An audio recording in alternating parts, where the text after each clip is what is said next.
ஸ்ரீ மாதுரை நமகா. சென்னை அடையார் சர்வசக்தி பீடத்திலிருந்து அருள்வாக்கம்மா ரேணுகா தேவி. நிறைய அன்பர்கள் கேட்டு இருந்த பதிவு தான் இன்னைக்கு நான் வந்து கொடுக்க போறேன். அதாவது கணவன் மனைவி இடையே ஏற்படக்கூடிய பலவிதமான பிரச்சனைகளுக்கு நம்மளுடைய சேனல்ல நான் வந்து பலவிதமான பதிவுகளையும் தாந்திரிக பூஜை முறைகளையும் மாந்திரிக பூஜை முறைகளையும் நான் கொடுத்துட்டு இருக்கிறேன். வசியம் சம்பந்தப்பட்ட நிறைய பதிவுகளும் நான் கொடுத்துருக்கிறேன். இது எல்லாமே கணவன் மனைவி இடையே ஏற்படக்கூடிய பிரச்சனையை தீர்த்து அவங்க சந்தோஷமா வாழ்வதற்காக தான். ஆனா நிறைய பேர் வந்து கணவனை விட்டோ மனைவி விட்டோ பிரிஞ்சு ரொம்ப தூரத்துல இருக்கிறாங்க.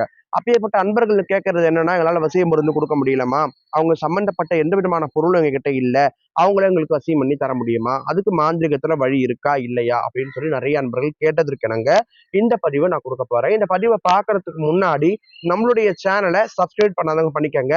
வாங்க வீடியோக்குள்ள போலாம். ஒவ்வொருத்தரும் வாழ்க்கைய ரொம்பவும் கஷ்டப்பட்டு ஒரு வாழ்க்கையை வந்து வாழ்வதற்காக பலவிதமான முயற்சிகளை மேற்கொள்றாங்க. அது காதல் திருமணமா இருந்தா இன்னும் அதிகம். ஏன்னா எல்லாரையும் சம்மதிக்க வச்சு அவங்க கிட்ட சம்மதம் வாங்கி அதுக்கப்புறம் இந்த திருமணத்துக்கு ஏற்பாடாகி 2 குடும்பமும் ஒத்துப்பட்டு வந்து அவங்களுக்குள்ள பரஸ்பரமாகி அதுக்கு பிறகு வந்து அந்த பிரச்சனை எல்லாம் சமாளிச்சு 2 பேரும் ஒரு வழியா இணைந்தாங்கன்னா அந்த வாழ்க்கை ஒரு 6 மாசம் கூட சந்தோஷமா இல்லை. ஏதாவது ஒரு காரணத்தால ஒரு பெண்ணுக்கு வேற ஆணுடைய சகவாசமோ இல்ல ஒரு ஆணுக்கு வேற பெண்ணுடைய சகவாசமோ அல்லது இரு வீட்டாருக்கு இடையே ஏற்படக்கூடிய மனக்கசப்பினாலேயோ அந்த வாழ்க்கையில ஏதோ ஒரு சங்கடமான சூழ்நிலை வந்து 2 பேரும் பிரிவதற்கு உண்டான பலவிதமான சூழ்நிலைகள் இன்றைய காலகட்டத்துல ஏற்பட்டு கொண்டிருக்கிறது.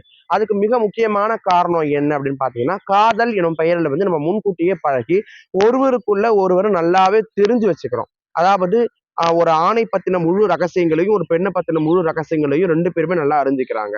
அப்போ அவங்க என்ன நினைப்பாங்க என்ன செய்வாங்கன்னு முதல் கொண்டே நமக்கு எல்லாமே தெரிய வந்ததுனால அந்த திருமணத்துக்கு பிறகு அவங்க செய்ய நினைக்கிறதையோ பேச நினைக்கிறத வாய்ப்பையோ ஒரு ஆண் பெண்ணுக்கோ ஒரு பெண் ஆணுக்கோ வந்து நம்ம நிச்சயமா கொடுக்கறதே கிடையாது. அதாவது தன்னுடைய சக துணை வந்து என்ன பேச வராங்க அப்படின்னு கூட வந்து கேட்காம, நீ இதுதான் செய்வேன், உன்னை பத்தி எனக்கு நல்லா தெரியும், உன்னை 4 வருஷமா பார்க்கலையா 5 வருஷமா பார்க்கலையா, உன்னை பத்தி எனக்கு நல்லா தெரியும், அதனால உனக்கும் எனக்கும் ஒத்து வராது, நம்ம 2 பேரும் பிரிஞ்சிருக்கிறது தான் பெட்டர் அப்படின்னு சொல்லி ஒரு ஒரு முடிவு எடுக்கக்கூடாத ஒரு கோவத்துல ஒரு முடிவு எடுத்துட்டு பிரிஞ்சு போயிடுறாங்க.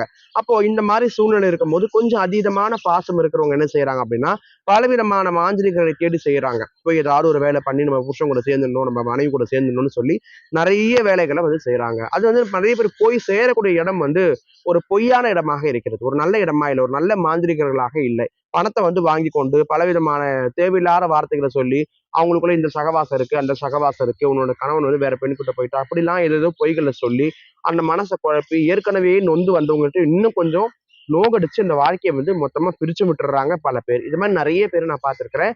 நிறைய பேர் அந்த கதைகளை சொல்லிக்கிட்டு என்கிட்ட வந்திருக்கிறாங்க.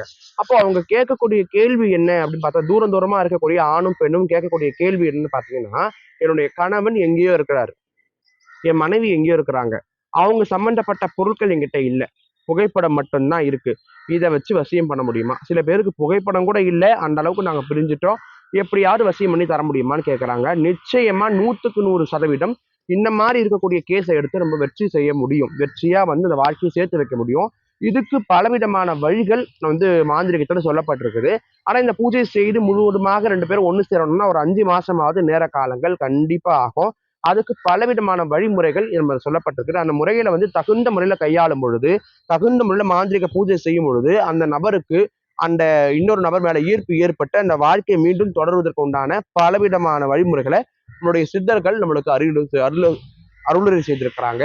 அந்த வகையில வந்து பதுமை வசியம், அதுக்கப்புறம் வந்து யக்ஷினி தேவதா வசியம், அதுக்கப்புறம் வந்து யட்சகர் வசியம், அதுக்கப்புறம் வந்து என்ன நிறைய விதமான பூஜை முறைகளை வந்து நம்மளுடைய முன்னவர்கள் சொல்லி செய்து விட்டு போயிருக்கிறாங்க.